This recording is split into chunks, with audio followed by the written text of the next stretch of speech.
Boa noite a todos, que a graça e a paz de Jesus esteja com todos nós, hoje e eternamente, amém? Boa noite a você que nos acompanha em casa. Hoje eu tenho dois pedidos, tem muitos pedidos, mas hoje eu quero mencionar dois aqui. O primeiro pedido, da Aparecida Leal. Você está na nossa agenda de oração, Aparecida. A sua família será coberta com orações intercessórias. E também o nosso amigo Elias Moretti, que está acompanhando da cidade de Roma, na Itália. A sua família também está na nossa agenda de oração. E fique tranquilo, não deixe a ansiedade, o medo vencer, porque Jesus está aí, bem do seu lado, ok? E aí, pessoal, tudo certo? Vamos mergulhar na palavra de Deus nessa noite. E eu quero, antes de abrir a Bíblia, fazer uma pergunta para você. Que tipo de acontecimento faria você dizer assim: eu acho que eu zerei a vida, posso morrer em paz, cheguei lá? O que precisa acontecer para você chegar a essa conclusão? Olha, eu acho que agora já está tudo certo, se eu morrer agora, vou morrer satisfeito e feliz. O quê? Um casamento? Uma formatura? O nascimento de um filho, de uma filha? Talvez de um neto, de uma neta? Pastor, meu time foi campeão da Libertadores. É suficiente para você morrer feliz? Bom, meu time foi campeão da Libertadores e no dia seguinte eu não queria morrer, não. Porque a gente tem vontade de viver, né? A gente não se cansa de viver facilmente. Alguém fez uma lista, uma pesquisa, uma entrevista do que a gente chama de bucket list, ou seja, o que as pessoas planejam fazer, gostariam de fazer antes de morrer. E eu anotei algumas coisas aqui. Por exemplo, uma resposta muito comum é: eu gostaria de plantar uma árvore. Ainda tem gente que sonha com isso. Plantar uma árvore, escrever um livro, ter um filho. Coisas muito boas, né? Se casar, ficou bem cotado. Tem gente que não quer morrer porque quer casar antes. A lista não está em ordem, ok? Mas só para você saber. Eu gostaria de dormir um dia debaixo das estrelas. Eu já realizei esse plano aí. Escalar uma montanha, aprender um novo idioma, pular de paraquedas. Bom, esse aqui deveria ser o último da lista, porque se der errado, não sobra mais nada. Gostaria de voar de balão, comer em um restaurante 5 estrelas em Paris, ver um eclipse solar e um eclipse lunar. Gente, eu não acredito que eu estaria pronto para morrer depois dessas coisas. Eu não quero. Já tive uma filha, mas eu quero vê-la se formar, se casar, se Jesus não vier antes. Por quê? As coisas que nós colocamos à frente para realizar, e a gente pensa hoje, se um dia eu chegar lá eu estarei satisfeito. E aí você chega lá. E quando você chega, parece que o sonho sonhado não é a mesma coisa do sonho realizado. O sonhado parece que é melhor. O realizado não é tão gostoso quanto o sonhado. E Eclesiastes fala disso, né? É correr atrás do vento, mas nós vamos abrir em Lucas, ok? Evangelho de Lucas, capítulo 2. O sonho de um homem chamado Simeão. Ele sonhou a vida inteira com algo que ele conseguiu realizar. E nós vamos ler esse texto que está a partir do versículo 25. Eu vou ler a história inteira e a gente vai refletir juntos aqui. Diz assim a palavra do Senhor, Lucas 2, 25. Havia em Jerusalém um homem chamado Simeão, homem justo, piedoso, que esperava a consolação de Israel. O Espírito Santo estava sobre ele. O Espírito Santo havia revelado que ele não passaria pela morte antes de ver o Messias, o Cristo do Senhor. Movido pelo Espírito, ele foi ao templo. Quando os pais, no caso aqui os pais de Jesus, José e Maria, trouxeram o menino Jesus para fazerem com ele o que a lei ordenava, Simeão o tomou nos braços, louvou a Deus dizendo: agora, Senhor, podes despedir em paz o teu servo segundo a tua palavra, porque os meus olhos viram a tua salvação, a qual preparaste diante de todos os povos, luz para a revelação aos gentios e para a glória do teu povo de Israel. Essa é a palavra do Senhor para nós nessa noite. Um hino, uma poesia, é um cântico, tem um nome em latim, nome latino, Nunc dimittis, que significa deixa ir, agora deixa ir, agora despedes, que foi o que ele pediu para Deus. pode me despedir, ou seja, agora eu posso morrer. Qual que era o sonho desse homem? O sonho dele era ver a consolação de Israel. Meus amigos, ver a consolação de Israel vem de Isaías, vários textos de Isaías. Lucas usa muito Isaías, vários momentos. Então, em Isaías aparecem textos como consolai, consolai o meu povo, textos que ligam o consolo de Israel à vinda do Messias. Então ele esperava essa consolação de Israel, ou seja, ele esperava a vinda do Messias. E esse verbo esperar a gente não gosta muito, meus irmãos. No mundo imediatista, no mundo de uma geração que não conheceu o modem, o fax, esperar é uma tortura. No mundo hoje, gerido, liderado por uma geração que nunca teve que usar uma ficha no orelhão, nunca teve que pedir para uma telefonista fazer uma ligação. Esperar, eu prefiro morrer do que esperar. Mas veja, se você está esperando algo, de repente eu estou falando para alguém que está esperando. E faz tempo, hein, pastor? Estou esperando. Abraão esperou Isaac por 25 anos. Entre a promessa e o cumprimento, 25 anos de espera. 25. José esperou 13 anos entre o sonho e a realização do sonho, que nem era um sonho dele, era um sonho que Deus deu para ele. Moisés esperou 40 anos, até Deus, no deserto, o chamar para libertar o povo. 40 anos. Isaac esperou 20 anos, até nascer Esaú e Jacó. Você tem esperado tantos anos assim? Não, pastor, a minha espera é mais rápida, mais curta. De repente, eu estou falando para alguém que está esperando a vida inteira. A gente vai chegar lá. Jesus esperou 30 anos para aparecer publicamente, gente, como Messias. Se você está esperando, você tem boas companhias. Em geral, homens e mulheres de Deus esperam. E se você, como eu, é adventista do sétimo dia, a gente está esperando, não está? A gente não está aguardando? A maior espera de todas. Então, existem esperas e esperas. Uma coisa é você esperar o resultado daquela biópsia. Outra coisa é você esperar na rodoviária ou no aeroporto a chegada do seu esposo, da sua esposa ou dos seus filhos. São esperas diferentes.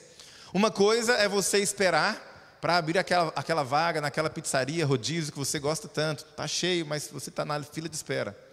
Outra coisa é você estar na sala de espera do dentista para fazer aquele canal. Nem toda espera é igual. Uma coisa é você esperar para receber, para sacar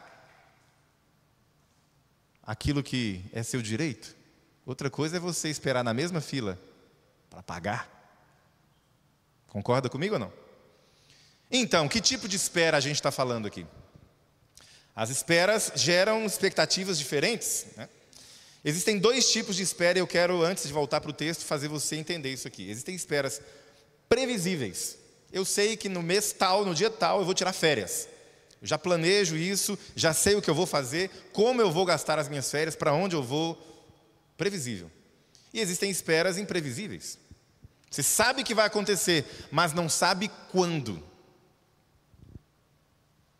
Você sabe que vai nascer, mas você tem uma leve desconfiança da época, mais ou menos. Mas o dia, exceto se for uma cirurgia marcada, né? A gente tinha uma cirurgia marcada para nossa filha nascer, né? E ela nasceu bem antes. Nasceu na cidade errada, inclusive. Nasceu com outro médico, em outro hospital, em outra cidade. Tem coisas imprevisíveis. Agora, mesmo sendo imprevisível no sentido de você não saber quando, você sabe que vai acontecer, mas você não sabe quando, é possível se preparar para aquilo, sim ou não? É ou não? Veja, o enxovalzinho, a bolsa da minha esposa, a bolsa mesmo, né, a malinha estava pronta já. Ela não sabia que dia, mas já estava com a malinha pronta. Qualquer momento é só entrar no carro e ir. E o carro sempre com o tanque cheio, porque eu também não sei onde é que vai ser. Certo? Eu não sei quando, mas não vai me pegar desprevenido, despreparado. Esse é Simeão, gente. Ele não sabe quando, mas ele sabe que vem. O Messias vem. E como é que ele espera? Ele tem uma esperança escatológica. Ele espera indo ao templo. Será que hoje acordou, penteou o cabelo, colocou a sua túnica, foi ao templo e ficou ali olhando? Bom, o Espírito Santo me falou que eu ia ver antes de morrer, e passa uma criança, passa outra, passa um adulto, e ele fica olhando. É adulto ou é criança? Não sei. E volta para casa. Não foi hoje. E acorda no dia seguinte. Vou ao templo. E ele vai ao templo. É hoje, ele fica de olho. Discernimento espiritual. E aí, Senhor, será que aquele jovem ali tem carinha de Messias? Não, não é esse. Será que aquela criança? Não é. Volta para casa. Não foi hoje. E assim vai, gente, a vida inteira. A vida inteira Simeão passou na espera escatológica. E aí já vem a primeira aplicação para você. Quem tem uma esperança escatológica leva uma vida condizente com isso. Você não pode ter uma esperança escatológica, esperar o Messias e levar uma vida como se você nem acreditasse nisso.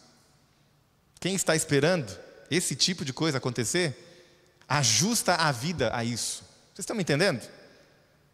Então, a gente tem que viver uma vida que aponte para a nossa expectativa. E isso tem efeitos poderosos na nossa vida. Você vai para lugares por causa dessa esperança. Você não vai para lugares por causa dessa esperança. Você faz coisas por causa dessa esperança. Você não faz coisas por causa dessa esperança. Mas o verso 25, volte para o texto. Aliás, ainda sobre a espera. Ele vive debaixo disso, né? A pergunta é, será que é hoje? É uma espera escatológica? E a pergunta que eu quero fazer para você antes de voltar para o texto é, que diferença tem feito para você? Atenção aqui, você que está em casa. Que diferença tem feito para você esperar Jesus? Se você, como eu, crê na volta de Jesus, como isso tem impactado a sua vida? As suas decisões estão de acordo com essa expectativa? O Espírito estava sobre ele. Agora sim, voltemos ao texto, verso 25. O Espírito estava sobre ele. E por 3 vezes, o Espírito Santo é mencionado nesse texto. No verso 25, o Espírito sobre ele. No verso 26, o Espírito revelou a ele. Ele tinha contato com o Espírito Santo. Discernimento espiritual. E no verso 27, o Espírito o move. Olha para mim aqui. O Espírito sobre ele. O Espírito fala com ele. E o Espírito move aquele homem. O Espírito sobre você. O Espírito falando com você. E o Espírito Santo movendo você. Ele é o impulso por trás das suas ações, das suas decisões. E esse homem, guiado pelo Espírito Santo, vai ao templo. Porque ele crê, ele entende a voz do Espírito. E ele sabe que ele vai encontrar o Messias, mas não é qualquer Messias, gente. Olha o versículo 26. O Espírito Santo revelou para ele que ele não morreria sem ver o Cristo de Deus, o Cristo do Senhor. A palavra Cristo significa Messias. É a mesma palavra, em 2 línguas diferentes. O ungido, aquele que havia sido prometido. Não é o Cristo dos fariseus, não é o Cristo dos saduceus, não é o Cristo dos essênios, o Cristo levita lá dos essênios, não é o Cristo que os zelotes esperavam, o revolucionário queria pegar em armas para derrotar Roma. Não é o Cristo das expectativas meramente humanas, é o Cristo do Senhor, é o Cristo que supre as expectativas dos antigos profetas, anunciado nas Escrituras, o verdadeiro Jesus, que não é uma imagem muito popular hoje. A cristologia mais popular hoje é a do meu Cristo, minhas regras. As pessoas inventam Jesuses, inventam um ídolo, a imagem e semelhança delas, colocam nesse ídolo o nome de Jesus. Eu acho que Jesus, ele não pensaria assim. Meu irmão, não importa o que Jesus pensaria, importa o que ele pensou. Eu acho que Jesus não falaria isso. Amigo, não importa o que você pense que Jesus falaria, importa o que ele falou. Pastor, olha, eu não acho que Jesus faria isso. Irmão, o que importa é o que Jesus fez. Meu Cristo, minhas regras. Não. Ele é o Cristo do Senhor, anunciado nas Escrituras há muito tempo. Esse é o único que a gente deve procurar. Senão a gente vai ficar andando, dando voltas atrás de nós mesmos, ouvindo ecos da nossa própria voz. Eu quero ouvir a voz de Deus, não a minha própria voz. Esse é o único Cristo verdadeiro, aquele que não é fruto da nossa inventividade, das nossas especulações. É o Emanuel, Deus conosco. É o Filho de Deus, é o Filho de Davi, é o Filho do homem, é o sol da justiça. É o caminho, a verdade, a vida, o Senhor, o Verbo vivo, o pão da vida, a luz do mundo, o sumo sacerdote. É desse que a gente precisa, o advogado, o justo juiz, o cordeiro e o leão. Nós precisamos daquele que é o alfa, o ômega, o princípio e o fim. Aquele que é tudo em todos, o Rei dos reis, o Senhor dos senhores. Esse é o único Cristo que importa. E Simeão esperava o Cristo do Senhor. Movido pelo Espírito, ele foi até o templo. E quando os pais trouxeram o menino Jesus para fazerem com ele o que a lei ordenava, ali estava Simeão. O texto não diz, mas permita-me imaginar. Imagine comigo aqui, ó. Imagina. Chegou ao templo mais um dia como outro, mas ele tinha uma expectativa diferente. O clima está diferente hoje. Ele não sabia quem era o Messias. Ele olha para um jovem. Será que é esse jovem? Bonito esse jovem, poderia ser ele. Parece que não, né? Aquela criança, pode ser o Messias. Ih, jogou pedra no cachorro ali, acho que o Messias não faria isso. E vai procurando, de repente o Espírito Santo fala assim: Simeão, dá uma olhada naquela família que está entrando.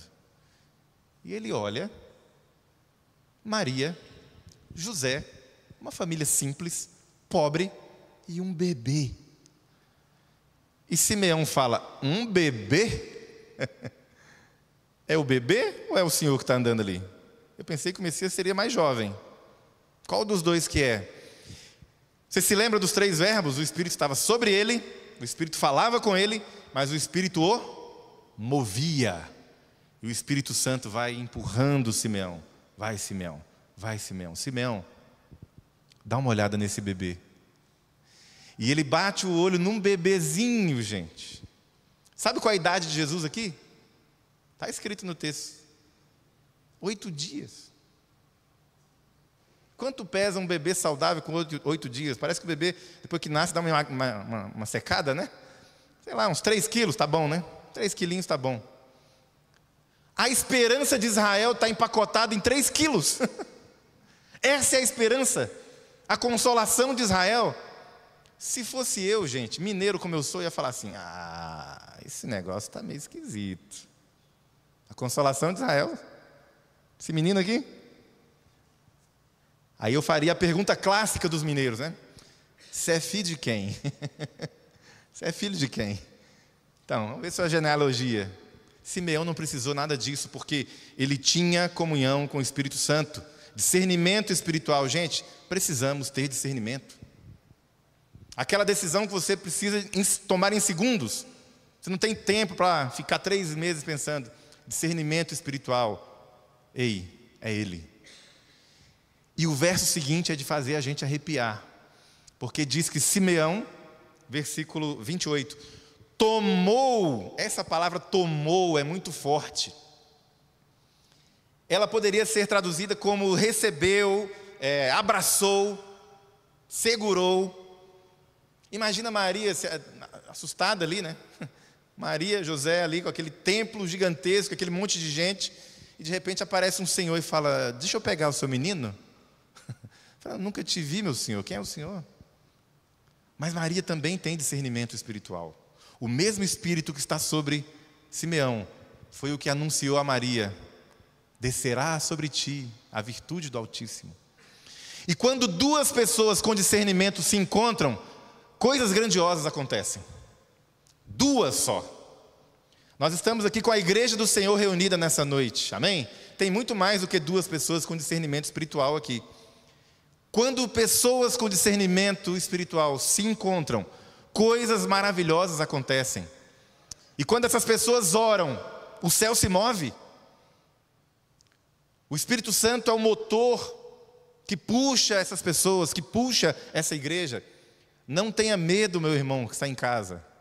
Se pessoas com discernimento espiritual disseram que vão orar por você, vai acontecer alguma coisa. O Espírito move pessoas. E ele toma nos braços aquele menininho, aquele pequeno pacotinho. E ali está a consolação de Israel.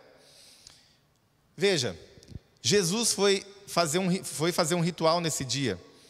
E ele passou nas mãos do sacerdote. Sabe como é que acontecia?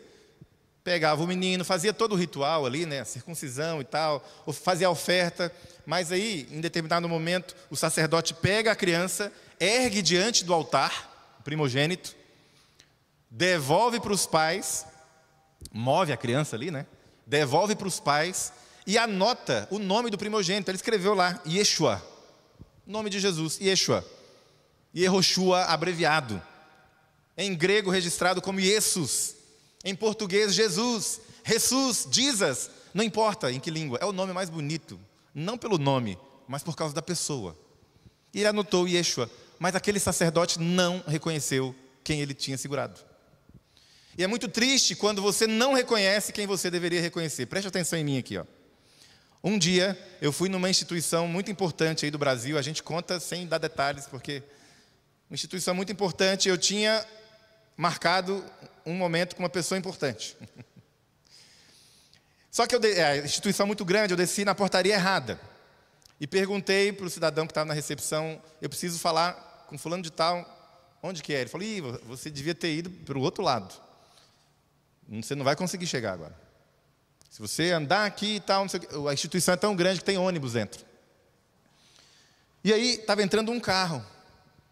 E aí o cidadão me viu conversando, baixou o vidro, você está indo para onde? Estou indo para tal prédio. Estou indo para lá. Entrei. E eu entrei. E fui com ele, cheguei com tempo ainda. E ele foi comigo, conversando e tal. Quando eu entrei na sala de espera, ele entrou. Aí eu fui falar com a secretária, eu preciso falar com o doutor fulano de tal. Ela falou assim, acabou de entrar. Ele estava do seu lado. Eu peguei carona com ele. Pois é. E eu fiquei esperando.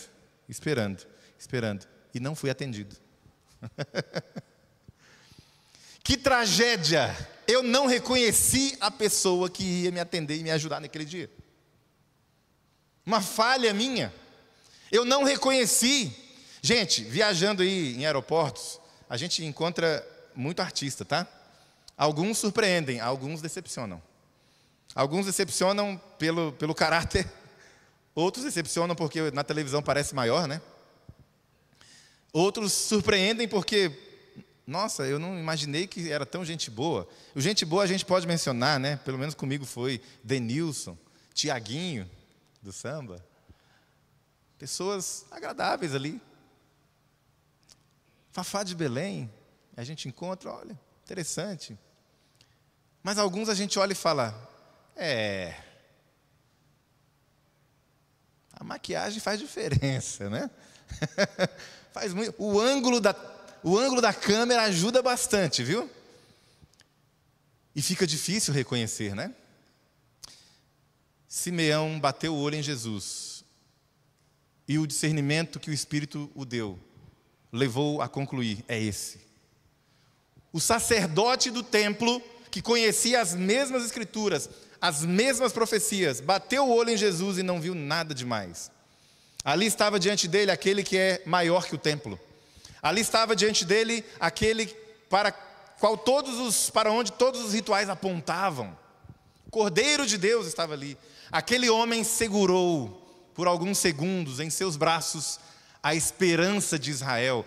Ele segurou, ele teve nos braços, mas ele não reconheceu. Isso é uma tragédia, gente. É por isso que você precisa de discernimento espiritual. Deus, abre os meus olhos. Eu preciso enxergar. Eu preciso ver as oportunidades. E tem um outro fator, antes da gente voltar de novo para o texto. É que a gente espera, às vezes, que coisas espetaculares aconteçam. Eu vou encontrar o Messias hoje, vou encontrar, vai ter fumaça, vai ter fogos, vai ter fanfarra, vai ter soldados, vai ter tapete vermelho. É assim que eu espero encontrar o Messias? Aí o Messias vem na forma de um bebê, de 3 quilos. Não era isso que eu esperava. Aí você pegou o link da igreja de Botafogo e falou, vou ver um sermão. Aí aparece um mineiro, falando, esse pregador aí, não tem fogos, não tem fumaça. Tem a palavra de Deus, irmão, presta atenção. Vai te pegar hoje a palavra de Deus. O Espírito Santo está de olho em você. Deixe cair as escamas. O que você está esperando? O anjo Gabriel aparecer para você? Quantos sinais mais o Espírito Santo tem que colocar na sua frente? Quantas coisas mais, quantas pessoas, quantas portas precisam se abrir? Do jeito de Deus, para você entender que Ele está se comunicando com você. A mensagem chegou, o convite veio, pessoas ligaram para você. Você encontrou o fulano na rua. Pessoas do nada disseram, ei, estou orando por você. O que você precisa? Aquele sacerdote perdeu a grande oportunidade da vida. Uma vez eu li uma reportagem, essa é muito boa, porque a rainha Elizabeth II, lembra da Elizabeth II? Aquela que viveu bastante, né? A família real tem uma casa, casa é maneira de falar, né? Um palácio de férias na Escócia, o castelo de Balmoral. E quando a rainha Elizabeth queria espairecer um pouquinho, descansar, ela ia para a Escócia e ficava ali. Ela gostava de dirigir, gostava de andar a cavalo e tal. E os turistas não iam muito lá. Mas, um belo dia, um grupo de turistas está ali, no castelo de Balmoral, na frente. E eles veem uma senhora puxando um cavalo. Um moço muito distinto e uma senhora. E eles estão tirando fotos. E ela está passando e eles perguntam assim, a senhora mora por aqui? E ela fala, moro. A senhora conhece, a senhora já viu a rainha? Ela, com certa frequência. Gente, era a rainha, vocês já entenderam, né? Ela, quase todo dia. Eu vejo ela quase todo dia. Diziam, né? Dizem que ela tinha um humor assim, apurado. E como é que ela é? E ela com seu chapeuzinho tentando esconder, ela puxou o rapaz que era um segurança, né, pelo braço e falou assim, esse moço aqui conhece ela melhor do que eu. E os turistas ficaram conversando com ela e ela foi. Conversando com ele, né, e ela foi. E a uma certa distância ela foi cercada por outros seguranças e foi embora. E aquele segurança falou para os turistas, aquela é a rainha.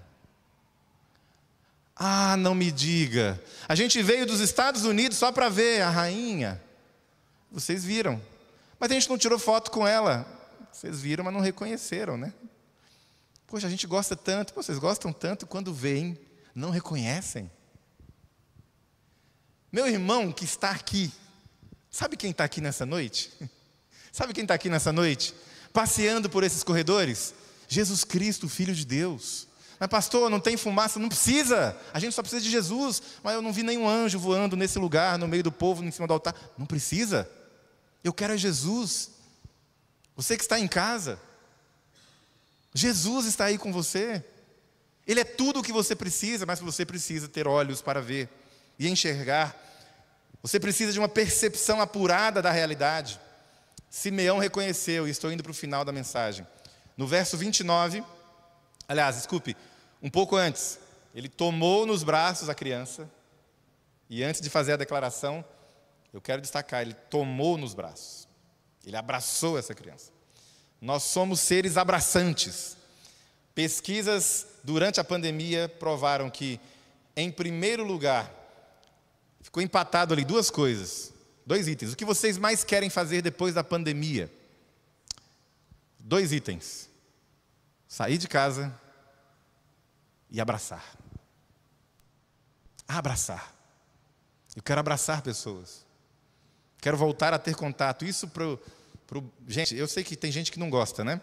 Mas para o latino-americano e para o italiano, o italiano, se você prender a mão dele, ele não consegue nem se comunicar, né? Tem que... A minha esposa é de família italiana. Nós somos seres abraçantes. Simeão era um judeu, mas era humano como você e eu. Quando ele viu a salvação de Israel, ele não fez um gesto, ele não fez oi, ele falou, vem cá. Como um náufrago, se atraca, se abraça com uma boia, com um salva-vidas. Simeão abraçou Jesus.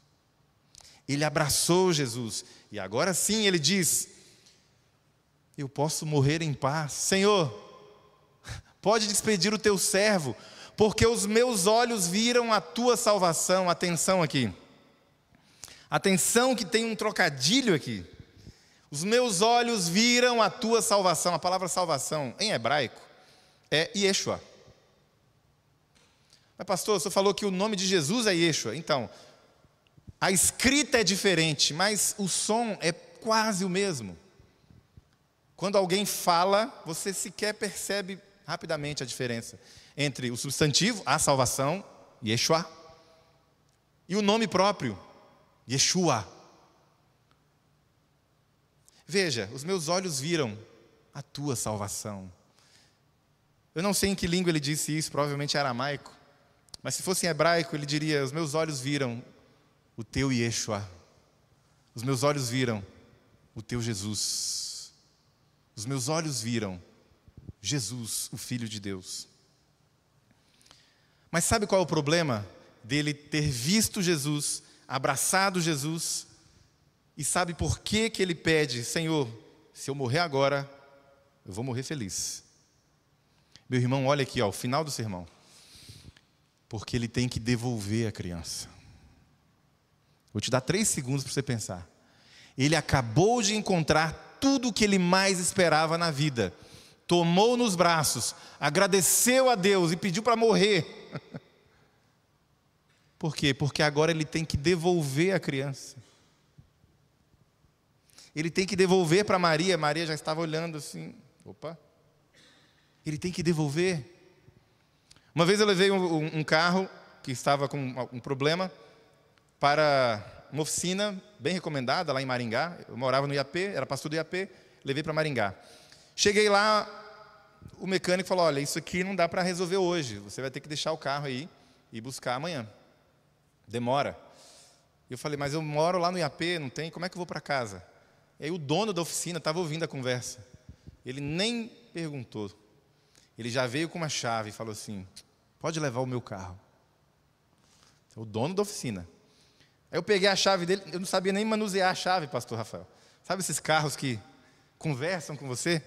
Os carros que você vai fazendo terapia dentro do carro. O carro do homem tinha Wi-Fi, o meu é AM e FM ainda. E aí eu falei, rapaz, eu não tenho nem roupa para entrar nesse carro. Ele, não, vai lá e traz amanhã. Você vai para casa, traz amanhã e busca o teu carro. Aí ele me ensinou rapidamente ali como lidar com aquela máquina. E eu cheguei em casa com aquele carro. A minha esposa olhou assim na garagem. Eu falei, então, eu não falei, amor, que eu ia vencer na vida um dia? Aí, ó. Aí expliquei para ela, não, é do dono da oficina. Ele me emprestou. E eu fiquei rodando no IAP, fazendo questão. Gente, o IAP não é um colégio muito grande. Dá para ir a pé. Como é que eu ia dar aula? De carro. 200 metros. E para a igreja? Carro, mais 300 metros para lá. Carro. Que alegria. Na hora de dormir, fiquei olhando assim na garagem. E que tristeza, porque no dia seguinte, o que eu tinha que fazer? Devolver e pegar o meu. O homem chegou a puxar a chave. Então, está aqui o teu. Meu amigo, devolver Jesus para Maria foi tarefa triste. Eu encontrei o meu tesouro, eu encontrei aqui aquilo que é o meu bem mais precioso. Agora eu tenho que devolver. Mas eu encerro esse sermão dizendo para você o seguinte: Simeão não devolveu Jesus. Jesus nunca mais se separou de Simeão. Amém? Simeão pensa que tomou Jesus nos braços. Na verdade, foi Jesus que tomou Simeão nos braços. E depois dessa história, Simeão simplesmente desaparece da Bíblia. Desaparece. A gente não sabe o que aconteceu com ele. Sabe por que ele desaparece? Porque agora entra alguém mais importante. Jesus entra no palco. E quando Jesus entra no palco, não há espaço para nenhuma outra estrela. Quando o brilhante sol da justiça está brilhando, na sua luminosidade máxima, as outras estrelas desaparecem, se tornam insignificantes. Simeão sai de cena. Se ele morreu nesse dia, uma semana depois, um mês depois, não sabemos. O que nós sabemos é que ele realizou o sonho dele. Não foi escrever um livro, não foi ter filhos, se casar, se formar, não foi pular de paraquedas, não foi nada disso. Ele encontrou Jesus. Jesus encontrou ele.